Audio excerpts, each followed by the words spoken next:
All right. Hello, everybody. Welcome to today's episode of Witham Civic Warriors. We have some very special guests talking about a very important topic today.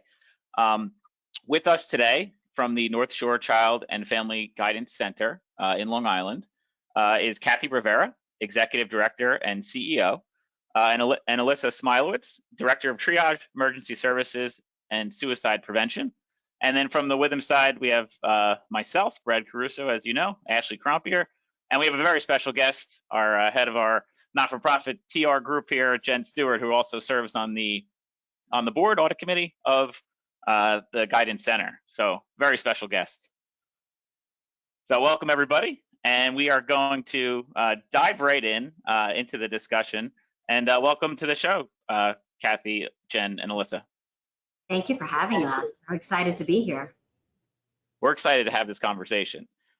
So Kathy and Alyssa, maybe if you want to just spend a minute, tell us a little bit about yourself, about how you got to be working with the organization, and we'll go from there.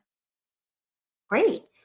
I'd love to go first, if that's okay, Alyssa. So I am Kathy Rivera. I am the new, I do want to just highlight that, the new CEO and Executive Director of North Shore Child and Family Guidance Center. We're also known sometimes as the Guidance Center in the community. And I'm really excited to be here because not only am I a part of an amazing organization, but I am really connected to the mission. So just to segue back to myself, I am a licensed clinical social worker by profession. I have been in the field, if you will, since 1995. So yes, I started very young for the listeners. I actually didn't stumble into the field. I actually needed to be in the field through my own personal experiences with mental health issues within my immediate family. I knew that not getting the right services at the right time could really have long-lasting effects. So I went into the social work field many, many moons ago. I have a wide portfolio of experience working with adults in the HIV world, mental health world, substance use world, and actually for the last 15 years working primarily with children and families in mental health and also with out-of-community placements in foster care, which was my previous life before coming here.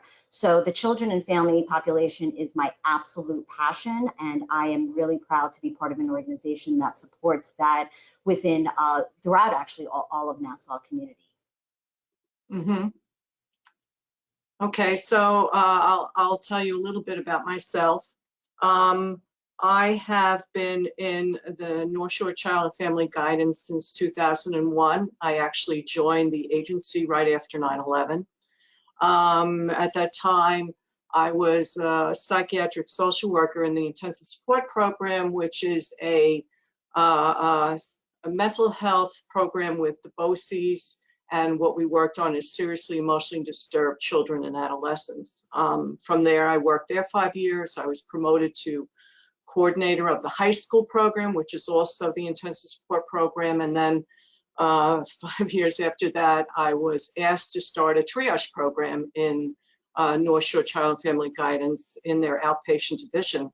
And I've been there ever since. The need was significant.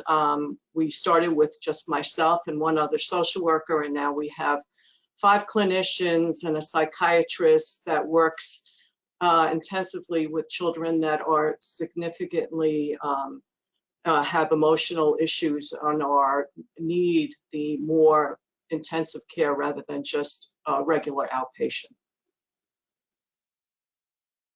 Got it. Thank you for sharing that.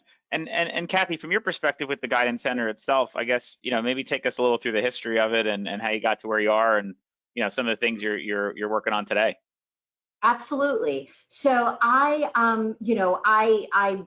came, actually, I didn't even describe, I came in June of this year. So I succeeded the previous CEO and executive director who had been with the organization for 45 years collectively, serving the last 15 years in my current role.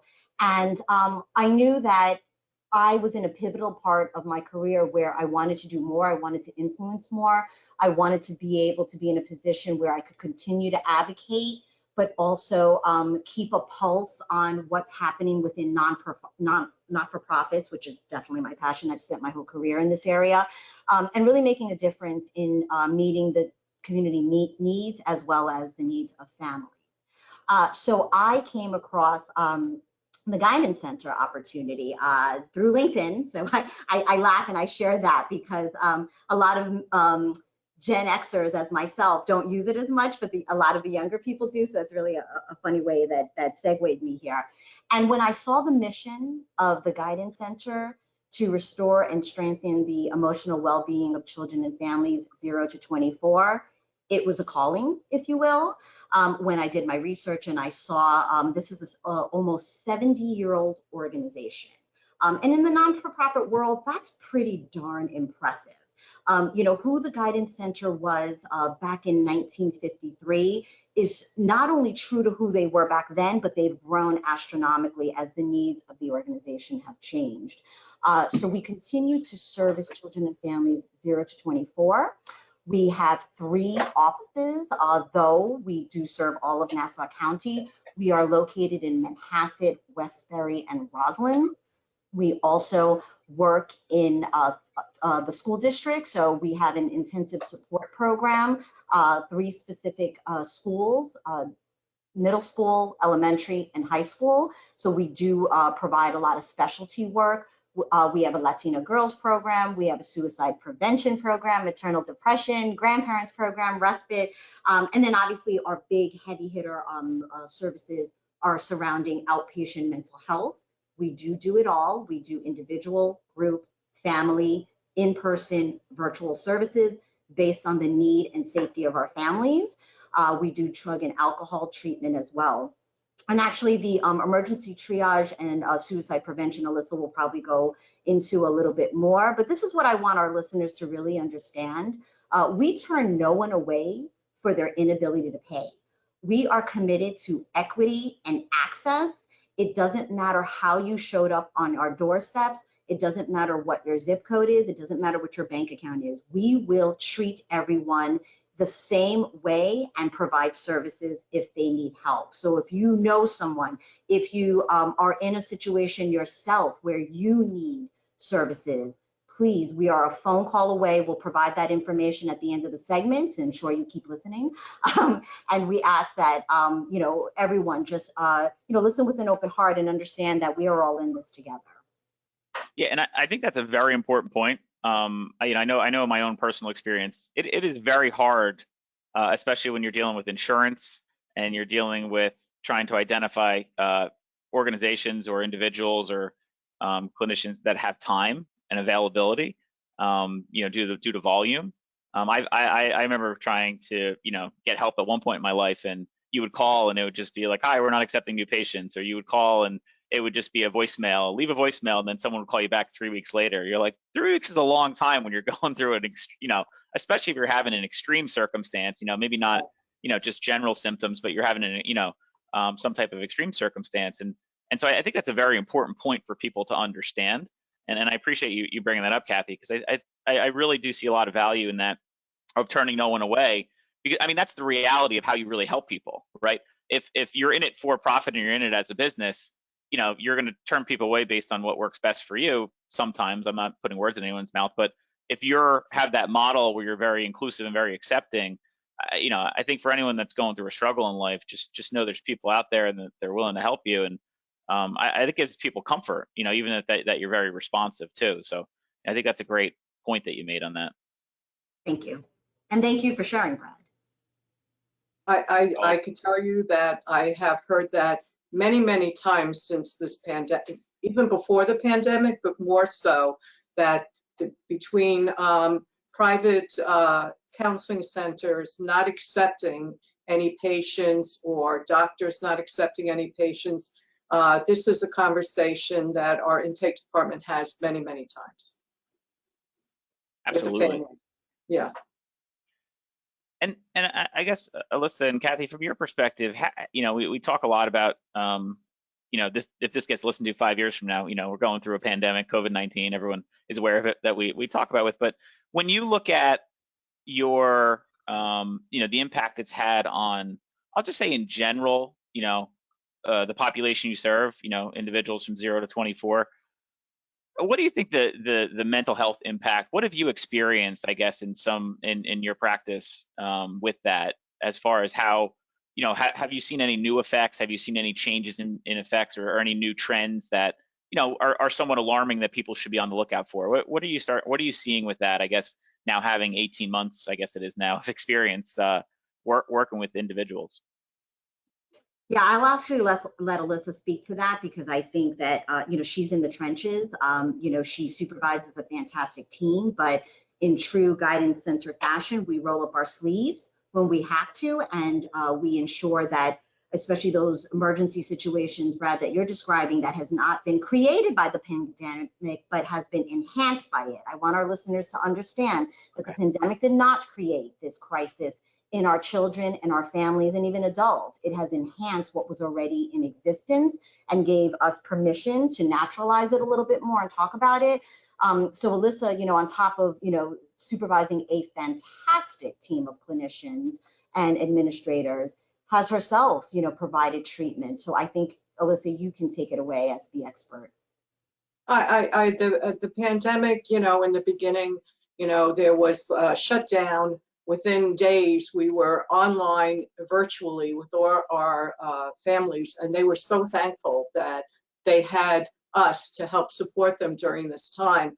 But, the families, they're dealing with more anxiety, depression. There are family members that they have lost due to COVID. Parents also are dealing with financial insecurities. So it has ramped up the amount of families that are coming for treatment. We saw a tremendous surge this spring. And from what I was hearing from a lot of the families, because I also work with the emergencies that come in, the intake department calls me, and I have a conversation with the intake department and with the families when needed. And, a lot of places were not taking any new clients because they were at maximum capacity.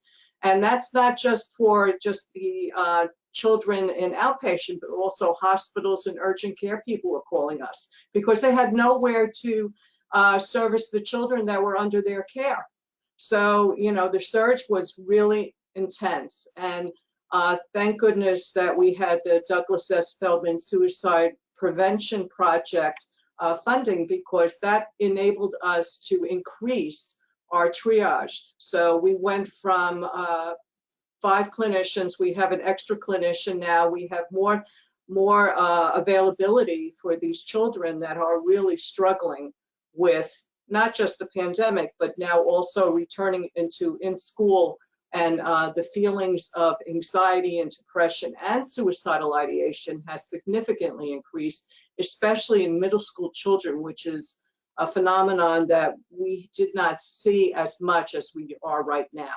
And, the research has shown that when our social rhythms are interrupted as children, they lead to more major depressive episodes, which means children are being impacted. They're being impacted with depression, anxiety, suicidal ideation, because they don't understand the permanence of suicide.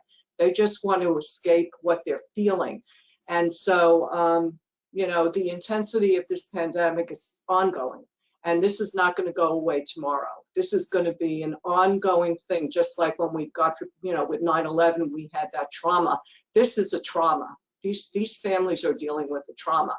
And it's not just New York, it's the entire country. So this is going to continue. Absolutely. And I think it's a very important point. And I guess when you say social rhythms, is that just, being exposed to, I'll call it, other people? What do you mean by social rhythms when you say that? Right. So, during the beginning of the pandemic, there was a lot of isolation, and the children had to stay in these family dynamics. And, I'm sure a lot of families are very supportive and caring and want to protect their children, but there are families where there's a lot of conflict, a lot of substance abuse, a lot of domestic violence, a lot of child abuse. These children were not being served, and they were in this environment for a long period of time.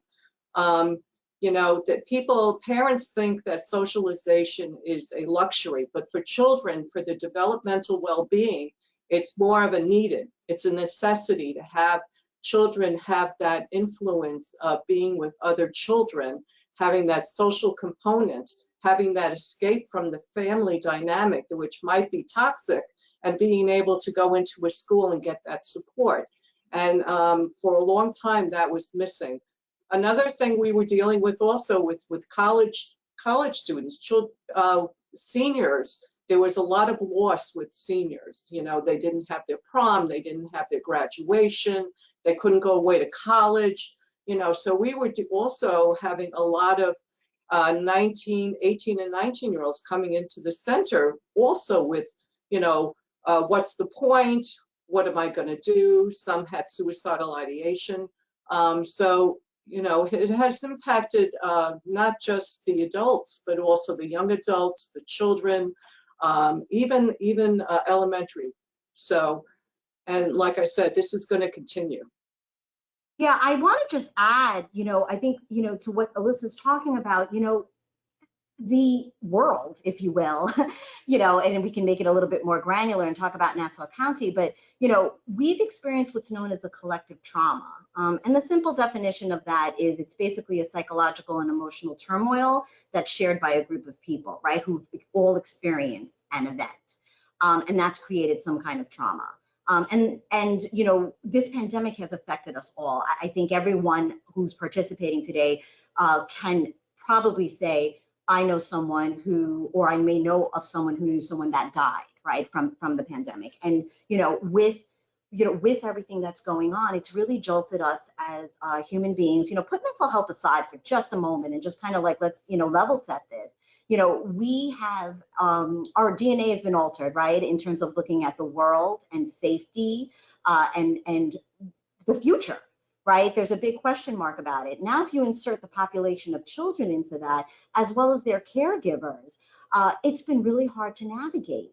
And so when I reference, you know, mental health and well-being even, you know, it's not, it doesn't always have to be organic, right? It doesn't have to be, you know, hereditary. It doesn't have to be this sort of long lasting, you know, generational thing. It could be something significant that's happened and we're just not okay. And we don't have the strength and tools to get through whatever it is that we're going through. And that's inclusive of, again, of our caregivers and our children. And we're seeing more and more of that fragility in our families who are new to us, right? These are not sometimes even children that have cycled in and out of the hospital. These are children that were relatively okay before the pandemic and now are in a very different place, and that's inclusive of their families as well. So I just wanted to sort of share that and really also share that we treat the family ecosystem. We don't just say, okay, you brought the child in and we're going to treat that child. We expand that to the family and anyone else who's in that child's life that needs the support, because it's, you know, it takes a village, right, you know, to raise a child, and we really support that village, so to speak, like literally the Nassau County villages. As I've learned as a Queens gal, there's villages and towns. I didn't know that. Jen's shaking her head. She seems to know that. Many villages and towns. Yeah. You know, Kathy's right, because we have a lot of parents coming in with anxiety, depression, and we do a lot of family work. And we do a lot of family work to help the parents recognize that their own anxiety or their own way of coping, the children absorb that. They absorb the anxiety, they absorb the disconnect or the depression. So, you know, part of what we do also is we try to work with the family unit. And even if they're living with grandparents or aunts and uncles or siblings, we will bring them in also. Because that's exactly what we're trying to do. We're trying to improve the family unit to be able to support each other in this pandemic. I think that's so important. You know, just knowing from my own experience, I know that you know, there's a lot of, you know, as a parent, I'm a parent, I have a 3 and 5-year-old. I fear that they feed off my anxiety in times like this, and they probably do. They see it. You know, there's the extra anxiety with we're not used to always being around our kids and having professional life and trying to delineate the two of those. I think that's a real challenge for everybody. I know even with myself, my office is literally like a stone's throw away from my daughter's and son's like bedroom. And literally I can walk there. It's scary, and they can hear everything you say and all those things. So I think just educating parents, I think is super important. And on that topic, I guess what I'll ask with that is, what do you feel are some important things as a parent to look for social cues, to look for how any behavior that maybe it's time that we do talk to someone outside of our house that is a professional. What are some things that I guess our listeners could glean from that you found are kind of successful educational strategies or strategies that you've employed?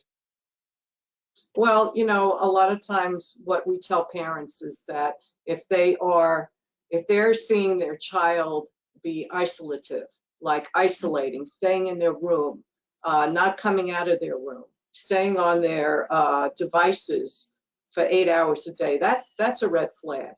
If they're not eating, if their appetite is off, if they're not able to have a conversation without having significant turmoil, either anxiety or depression or anger. Sometimes children will display anger rather than depression. You know your child best, but there are certain situations, if your child is not willing to do any social outlets, because now children are starting to do that, those are the red flags that I would look at. As a parent, your child best, but if you're seeing any of these behaviors and they're escalating, these negative behaviors, that's when you really have to talk about whether, the child needs a little more mental health care. Yeah, I would just probably, I think Alyssa hit the nail right on the head. I would also probably say, look at also sleep patterns, right? I think that this pandemic has really shifted the sleep patterns of our children. And I think with especially teenagers, it's easier to sort of, minimize and say, oh, it's just a teen who just constantly sleeps, is a morning person, who loves to wake up in the middle of the day, but, really, again, you're always in the driver's seat when it comes to your child, and you know them best, as Alyssa said, and you should be looking out for those things. And just simply, if you have to ask yourself as a parent, is everything okay with my child? That is already the first kind of indicator. Right? If you're asking your own self that question, imagine what they're going through. I also think communication is key, right? Words are very strong. Language is very strong. I think sometimes as adults, we get scared to use words because of the stigma. So we get scared to ask our child, are you depressed, right? We sometimes, as a parent, and I'm a parent myself, and I'm a clinician, we get scared that if we introduce a term to them, oh dear, is that going to be a problem? Are there, am I going to scare them? Are they going to think, oh my God, are they asking me if I'm crazy? Things of that nature. And I think the more I never use the word normalize, naturalized language, naturalized discussions, make it okay to say, are you not okay? Do you need help? Do you need somebody to help you besides me? Do you want to talk to somebody else besides me? If that's the case, it's all right. How do we make you start to feel better? What do you know what can make you feel better? No? Do you think maybe we could try talking to someone else to feel that, to see how we can make things turn around?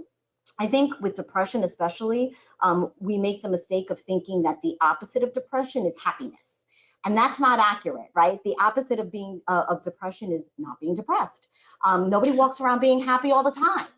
But if we can help the child or the family or whoever is going through it not have those feelings on a daily basis, so that they can enjoy things or that they can get through the day, that is what, treatment, and that is what we aim to do, right?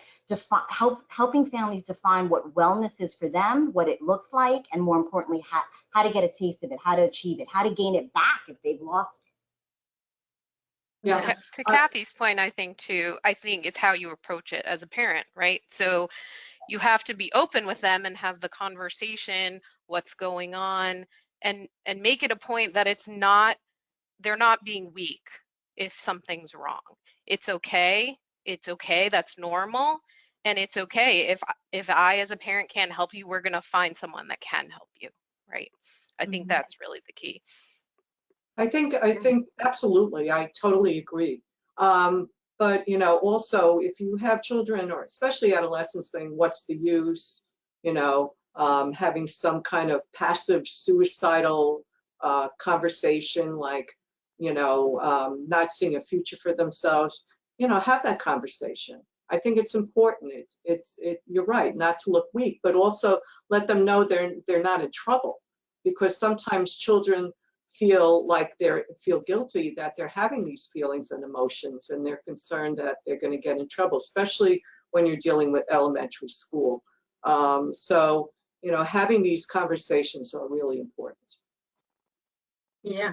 And I feel like too, as you have these conversations with the families and children, they do go so hand in hand, because I mean, I'm just thinking the likelihood of the parents even maybe hearing these things when they were children potentially could have been extremely small or not there. So it seems like it would change the trajectory of everything, and even the conversations down the line that these kids have with their own children, just the openness. Right. Right. And I Yeah. think with, you know, with Alyssa, who does phenomenal work with her team around her team, around, you know, suicide prevention, and just sort of pivoting back to caregivers asking the questions, or just adults, right? Because you don't put all that pressure on the parent, right? If you're someone in a school that's seeing something that's making you scratch your head, get involved. Don't ignore it. You know, you could be saving someone's life by even just opening up the dialogue and giving permission to say, it looks like you're in pain, you know, do you need to talk about it, right? Don't bottle it all up. You know, I think even sometimes questions that adults shy away from, of saying, do you sometimes feel like you want to hurt yourself? You know, is the pain very strong, and are you thinking of hurting yourself? I think that, again, adults sometimes get scared to ask that because they think they're introducing a concept to the child. And I assure you, if a child is feeling a certain way and battling these emotions, they may be thinking about it whether you've introduced it to them or not. Wouldn't you want to have that dialogue and understand, you know, what it is that they're going through and what they've been thinking about? Because when you have that knowledge, you can make different choices. You know, for years I worked with adolescents and adults, milieu staff in residential settings, and I always said to them, the most important thing you can do as an adult is to use yourself in your relationship with that child to make a difference. And what you do as an adult, or what you don't do as an adult, could really make or break what happens next. You know, not to be confused with, you know, I'm not finger pointing and saying, you know, it's an adult's fault if something goes awry, but, you know, really, they're children at the end of the day. We've got a model for them, right? We also have, as adults and caregivers, have to keep a pulse on ourselves in terms of, if our tank is on empty, we're not able to give to the kids. So, you know, as those listeners who are adults who may be going through this and have children, please, you know, take a barometer reading of yourself, and also just be more aware of how that may be impacting, you know, the child that's in your children that are in your life. Absolutely. And you know, something, I use that analogy when I work with parents, and you know, when they're having this conversation, and I say to them, if I use a barometer on myself of what I'm feeling anxious, just the fact of how you're talking to each other. Imagine how your child feels. So, you know, we do use that as an analogy to help them parents understand what they do matter.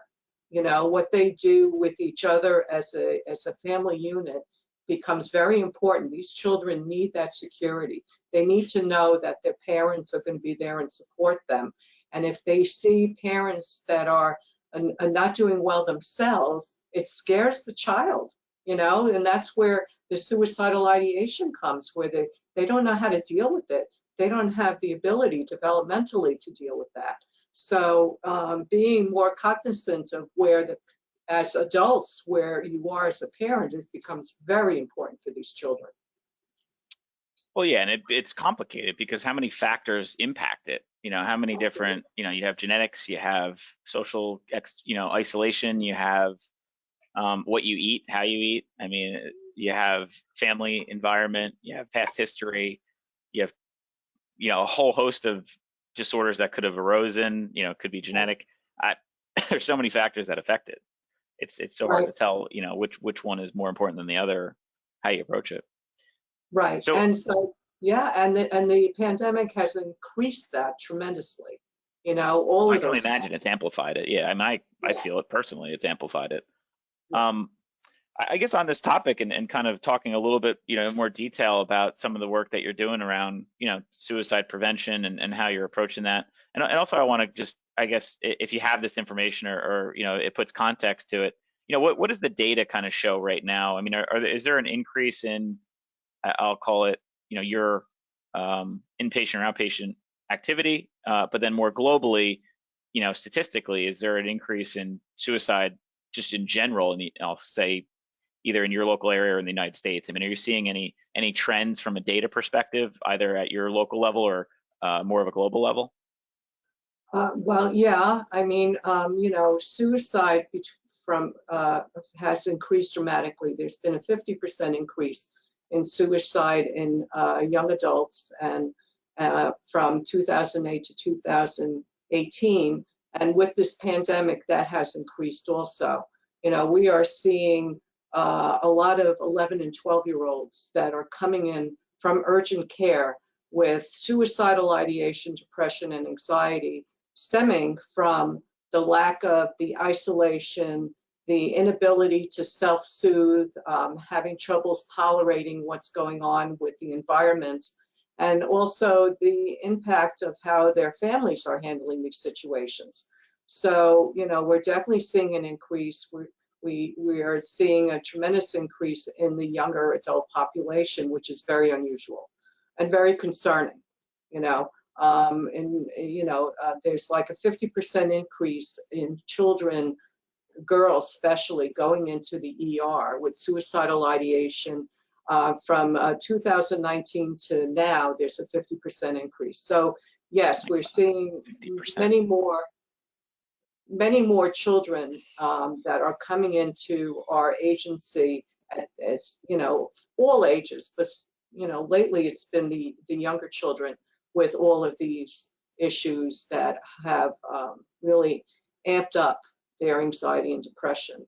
As far as working with the families, what the triage clinician does is, first of all, we get them in immediately between 24 and 48 hours after, if they have an intake and they're saying their child is having suicidal thoughts or self-harming or cutting, we get them in within 24 to 48 hours.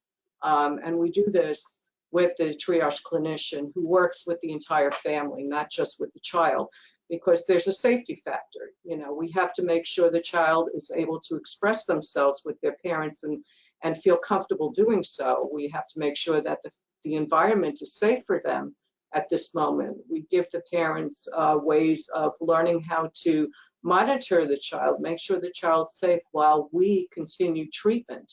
And we can continue treatment immediately with the children, helping them learning coping skills, helping them learning to be able to verbalize when they're having a triggering event or a triggering thought, who to go to, where to go to, which, those are the safety plans that we put in place. And we do it in writing, and we make sure the family has a copy of it, because we want the families to feel that they are able to handle it.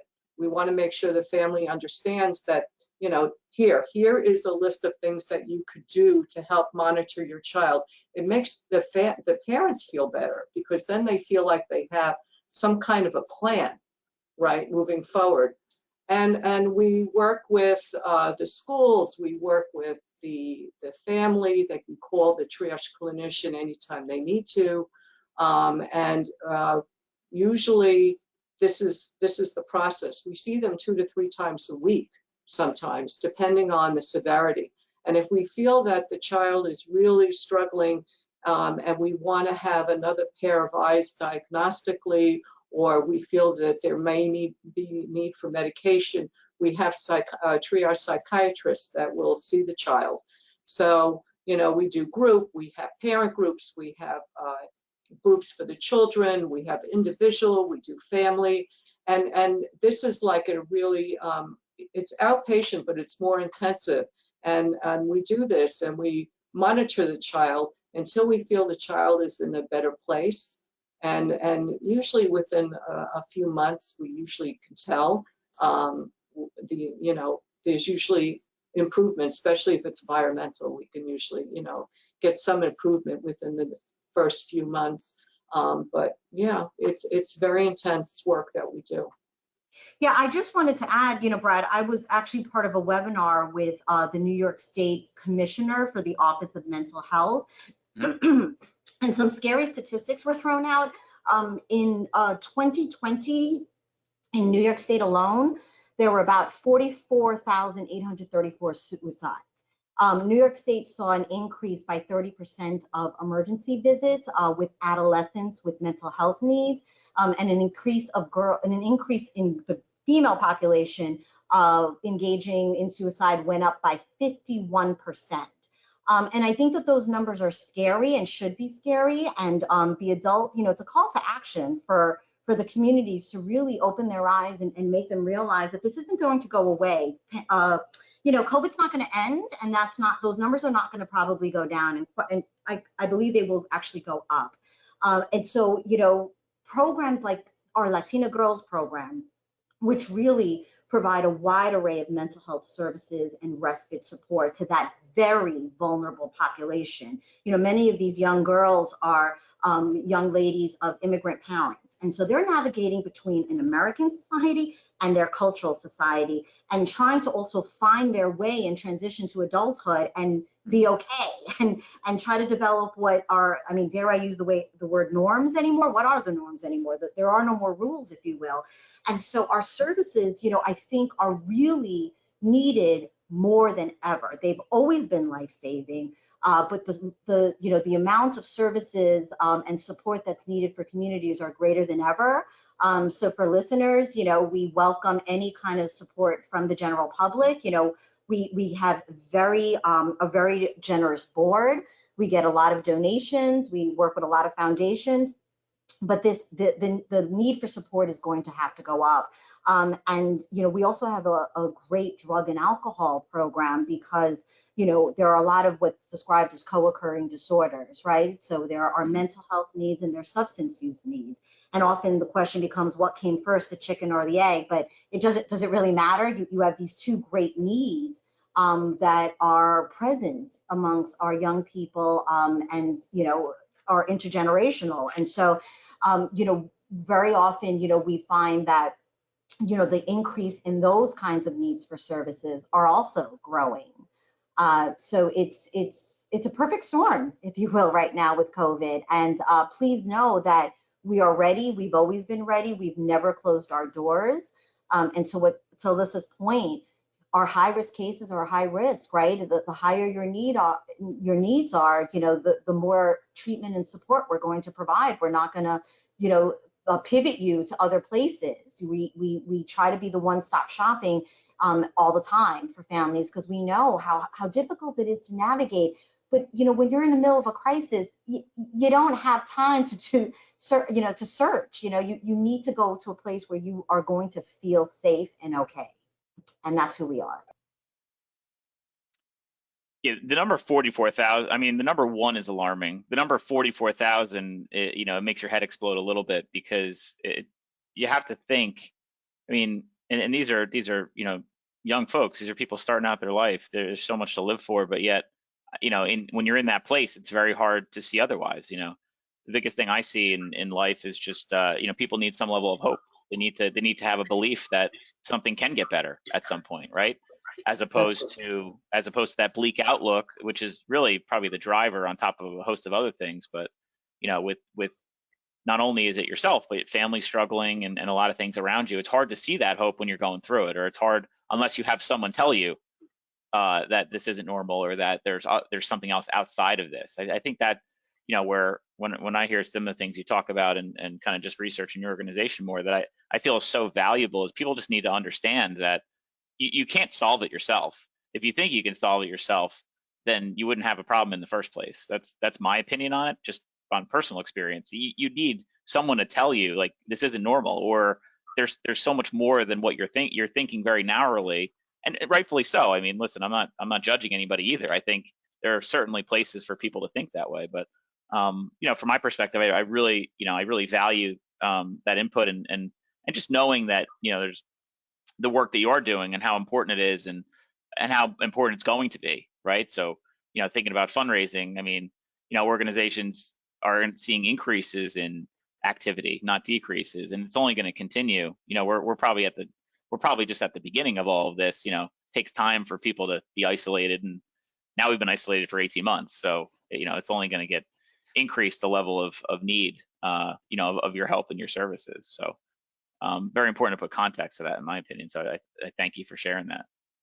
Absolutely. I also, I just also want to, let the listeners know, the earlier the intervention occurs, the more success you'll find, right? An upstream investment creates long-term prevention for the little guys, right? The quicker you can see signs and intervene, the better outcomes.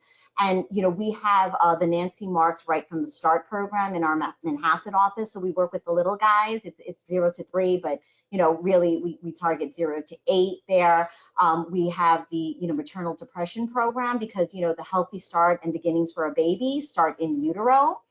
We all know that, right? Healthy development, is the springboard for, physical well-being as well. So, we work with mothers, perinatal, postpartum, and we provide that support and services to ensure, again, you treat the mom, you're treating the child as well, and giving them the right start. So, I'm really proud to be part of the Guidance Center. We treat the family ecosystem. We really do. We also have a grandparents program. So, it's the life cycle of a family I often refer to, which is key.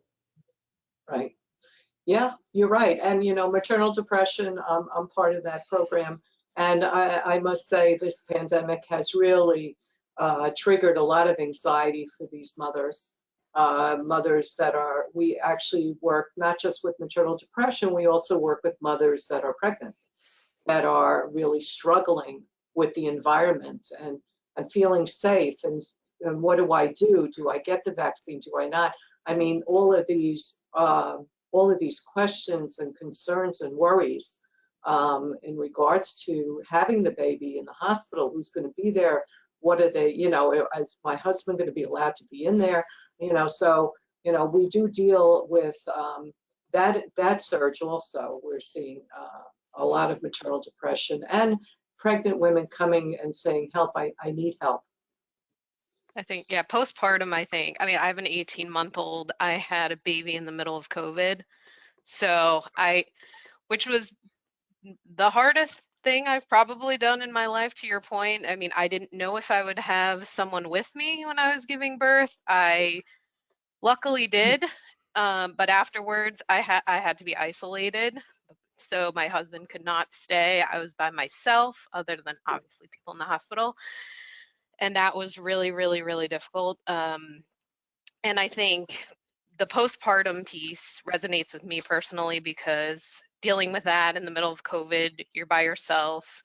And now looking back on it, I can say I probably had a mild version of postpartum depression. And I think that's one of those really important causes that people don't really talk about a lot, and mothers don't understand what can happen after giving birth, and that's scary. It was scary for me and scary for people I know, and I just try and speak up as much as you can and tell people it's okay to get help, because there are a lot of women that experience postpartum depression. I think the statistic is much higher than people realize, and it's important to make sure that they're aware of that. So that's one of those programs that is close to my heart, and I really appreciate, because it's definitely needed. Yeah, and we do virtual groups with the mothers and the babies. We do virtual sessions if they're not comfortable. Well, we're doing virtual sessions right now for them, because we want them to feel comfortable. We want them to feel safe with their babies. So, and we do psychiatric services for that population too when needed. So yeah, it's all part of triage. And I appreciate you, Jen, sharing that, because I think, again, you're modeling what we're our hope is as we educate and raise, the need for mental health support, what the mental health needs are, and just really destigmatizing it. It has no boundaries, right? It doesn't target one community. It's really across the board. And I think that the more and more we see a comfort level with discussing it and disclosing it and not judging it and saying, it's okay. Any one of us at any point of our life just need that help and that support, and just be comforted by the fact that places like the Guidance Center are here for you, and we don't turn you away, and we'll get you through this. I learned very early on in coming here that I am now part of a family that treats families. And I say that with pride, and I'm very excited about that. And I actually feel very lucky. Yeah, I think what's so great too is we all know someone who's had a mental health struggle or some other struggle, right? Or we've had it ourselves. So it really is a universal issue for everyone. And that's why this organization and others like it are so important to our communities. Absolutely. Yeah, and the more and more you have discussions like this, the more and more you'll find out that I think a lot of people have, you're not alone. I think that's another concept that we've kind of talked a lot about, but most people out there, like, you're not alone. Like, so if you're listening to this and you're like, man, I feel you're not. You could think the most together person. I mean, people think I'm together, and if I told you my history, you'd be like, that guy's not together. But at the same token, you go through a lot of help, therapy, people along the way really save you and help you. And I think there's a lot to be said about that. Don't just think that you see someone on social media and they're so perfect. Well, they're only showing you the pictures that they want you to see. Exactly. If social media opened up all the pictures, which it couldn't, they would explode if it did. You would literally, your mind would spin, because you'd realize that you're not alone. You'd realize that, everybody needs some capacity of help, and people that don't are probably just denying it, or they're trying to put on a front that they're, everything is fine. And sometimes sometimes people are, but I think it's just important for anybody that listens to this. In my opinion, I think one of the most important discussions of anybody is just know that you're not alone, and know that there's a lot of organizations, there's a lot of individuals, professionals, family that you have to reach out. Or in your case, I imagine you do a lot of outreach as well. So Yes, you're also extending that arm to say, you may not feel comfortable reaching out, but we're going to reach out to you. And I think that's the other, very important part about what you do, is kind of that outreach, education, being in the right place at the right time component. I think is very integral to really helping people. Absolutely, Brad. We are out there, right? Because the more Yeah. you can never do enough when it comes to raising awareness, making, giving people permission to be able to talk about it and without judgment or stigma. We just did a fantastic webinar for incoming freshmen at the Schreiber School in Port Washington, because, talk about a really critical age, right? And a pivot to, moving toward adulthood. And Brad, you said it, the social media and how that really impacts a young mind as it develops, the science behind it, and what's normal, and hey, I don't fit into that, so there must be something wrong with me, right? And worrying about, the impact of that, while that, those are the informative years that really lay the foundation for their future, right? That's, the time that the parents are cracking whips and saying, come on, got to gear up for college, got to get yourself ready for that.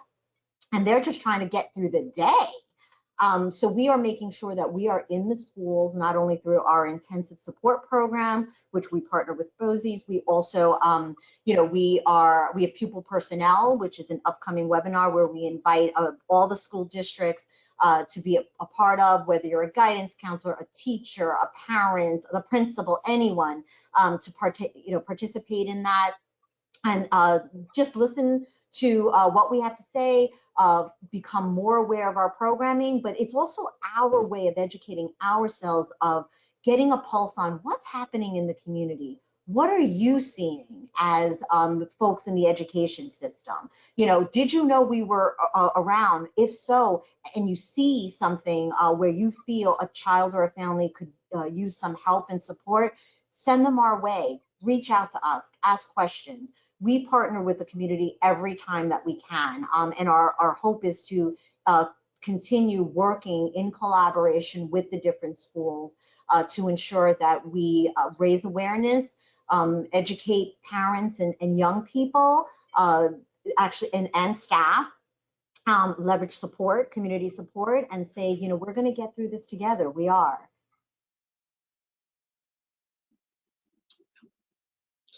I think it's really important that that children and adolescents know that we're human beings. We're going to be sad sometimes. We're going to have anxiety sometimes. Sometimes we're going to be happy. To just have the conversation that yes, you're going to have these emotions, and it's okay. And if you need help, we're here to help you. I think that's really important to let the children know that you're not going to be happy all the time, and that's okay, right? I think that's a very real understanding people need to have, is that things are not, I mean, the world is not rosy and green and happy, 99% of the time. And if it is, God bless you, but I don't think most understand. And that doesn't mean that you're living a bad life, but I mean, listen, nobody likes pressure and anxiety, but it's a natural part of life. I mean, you're always going to face conflict, whether you're a professional or, in your job. You could be a professional sports athlete. You face injuries. You're in our professional services world. You're going to face conflict. You're in your world. You're going to face trauma and you're going to face tragedy. And I think those are all. It's taking the good with the bad, but understanding that the good outweighs the bad and understanding the bigger picture, which is I can accept this. I can accept that today's not a good day, but it doesn't mean my life's over. It just means I had a bad day, and if I have a positive attitude, tomorrow's going to be a better day, and that's all I can do. Now, if you have 365 consecutive bad days, then might maybe change the profession or something. But right, exactly. That's another story. Yeah, but, I mean. Oh, sorry. I was just going to say, Brad, I think you hit the nail on the head, right? Look, everyone's going to, everybody in their lives, and also regardless of their age, is going to encounter some amount of stress in life. Stress is difficult, right? Adulting is difficult. I would trade it. I'd be happy to. But it's when it becomes toxic stress is where your spidey senses go up and you say, you know what, this isn't normal. So not normal, but this isn't okay, right? And it's not okay. It's okay to not be okay, right?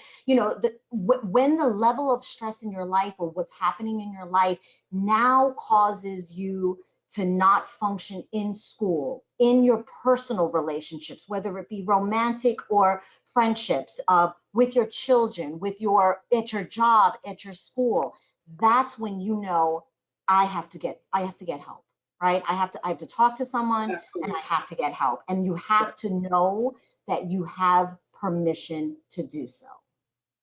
Absolutely. And I think a lot of the work that we do, they're life skills, they're life skills that you don't learn in school. You don't learn about this in high school and elementary school, how to self-soothe, how to get through a day, how to handle the stresses in a healthy way, or how to deal with thoughts of not wanting to exist anymore. This is when you really have to reach out and get the help you need so you can learn how to handle situations that are difficult in your life. Yeah, and it doesn't mean you always get better, right? Sometimes you just need to be able to cope, and that's okay. Exactly. Right? So. Exactly. Absolutely. And the positive attitude, the self-talk, it's all important skills to learn to help you through those moments. And the breathing is so key too, because Alyssa, you talk about rhythms, right? Your circadian rhythms, right? Your breathing techniques, right? I think any one of us has ever, I'm sure you can relate to having sort of the racing heartbeat, the temperature change, right? All these, physiological changes in you that really cloud the way you think and feel, and you just can't function, you know, really just being able to take, again, a barometer reading of yourself and where you are, right? And just doing anything you can to just sort of get back to sort of, you know, a comfortable level. I don't even want to say baseline, but just like a comfortable level is so key. I call it grounding, you know, to ground yourself, to get yourself in a place where, you know, you could think clearly, that you're not overcome by everything going on around you. I think that's key. And that's why a lot of the clinicians, especially triage, they do a multiple of different techniques. They do the mindfulness, learning how to breathe, learning how to just sit and be. And then they do the CBT, looking at the cognitive way of how you look at things. What are your perceptions? How does that impact how you feel? How do your thoughts impact your mood and your behavior? You know, these are the things, these are the skills that are really important to try to understand, not just for children, but for everybody. Yeah, sometimes it never goes away. So it's about how you cope with it, Exactly. or what strategies you can employ, or what kind of techniques you have in your pocket that can get you out of a state. Right. A toolbox. Sometimes we actually do a toolbox, you know, emotional toolbox. I'm gonna start selling one. It's an emotional toolbox. It's a great Especially idea. now. Yeah, I'm a trademarker right now. This podcast is Yeah, trademarked. there In you go. case anyone decides to steal that great idea. Right. Yeah. Great. Well, we've just been. This is a great conversation. I think we're gonna have another conversation in the near future and kind of keep reinvigorating this. But what I want to kind of wrap it up with and bring it home with is, you know, from your perspective, Kathy and Alyssa, you know, where do you see, you know, your organization itself needs help from the public? Could be in a variety of fronts, and you know, what do you want to leave our listeners with, kind of as a final segue? I mean, I think two key areas I would like is, you know, for anyone who's listening, I really want them to just really take away the two notions of, you know, if you see something, say something, right? You know, we're all in this together. And what you do and helping someone get help can really save a life at the end of the day. So I think, you know, a call to action, not only for the listeners, I just think as human beings is, you know, again, raise awareness, educate yourself. If you yourself or you know someone has gone through something really difficult, whether it be mental health issues, substance issues, whatever, be comfortable talking about it and give permission to others. So I think, you know, the more we educate each other and raise awareness and minimize the stigma of mental health, I think it, you know, will be better in the long run. And then, of course, you know, I would be remiss if I didn't talk about, you know, also being able to support organizations like us. You know, we're small, but we are mighty. And, you know, look, a lot of our funding comes from different streams. We're about 34% government, 49% in program fees, and 17% in fundraising, right? So, you know, whether you can provide, you know, support in a financial way, that would be fantastic. I'm looking at Jen. You know, Jen is part of one of our board committees. Hint, hint, maybe a board member too one day, I don't know. But, you know, there are different ways to give back to organizations and level support. And for those who are listening, if we resonated for you in any type of way and you connected to us, reach out to us. You know, if you don't know how to support us, reach out to us and ask. We'll give you a laundry list, believe you. You'll probably be regretting you called, but I promise you won't. We're a lot of fun and we're amazing, and our vision for our organization is to just expand our already amazing services, create more specialty services as the needs of the communities change, as we've seen over the last 70 years, and really continue to advocate for mental health on behalf of all of our children and families. Yeah. I think I would also like to take away and say that when you reach out for help, it's not a sign of weakness, it's a sign of strength.